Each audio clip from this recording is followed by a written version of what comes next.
வணக்கம். கிரகங்களுக்கும் நமக்கும் தொடர்பு இருக்கா? அப்படிங்கிற கேள்வி நெறைய பேருக்கு போகுதுங்க. கண்டிப்பா இருக்கு அப்படின்னு தான் நான் சொல்லுவேன். ஏன்னா, இப்ப சூரியன் அப்படிங்கிறத ஒரு வெளிச்சமா நம்ம சொல்றோம். நம்ம கண்ணுக்கு தெரிந்த ஒரு கிரகம் அப்படின்னா, அது சூரியனும், சந்திரனும் அப்படின்னு சொல்றோம்.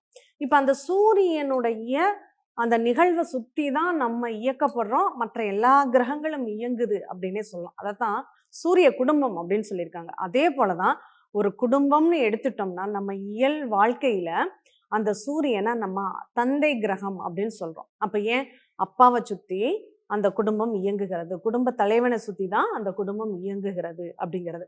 அப்போ அந்த கிரகங்களுக்கும் நமக்கும் நெறைய தன்மைகள் இருக்கு அப்படின்னு சொல்றோம். அதே மாதிரி சந்திரன் அப்படின்னா யாரு? அம்மான்னு சொல்றோம். அப்ப இங்க குடும்பத்துக்குள்ள அங்க சந்திரனாக இருப்பது யாரு? நம்ம அம்மா. அப்பாவுக்கு அடுத்து குடும்ப தலைவியாக யாரு செயல்படுறா? அம்மா. அப்போ சூரியனும், சந்திரனும் எந்த அளவுக்கு நம்ம வாழ்க்கையில 2ஓட கலந்து இருக்காங்க அப்படிங்கிறத இந்த ஜோதிடத்தின் மூலியமா நம்ம தெரிஞ்சுக்கிறோம் இல்லையா? அதுல கூடுதலாக எப்போ எந்த நிகழ்வுகள் நம்மளை இயக்குகிறது, நாம் எப்படியெல்லாம் இயங்கப் போறோம் அப்படிங்கிறத சொல்றது தாங்க ஜோதிடம்.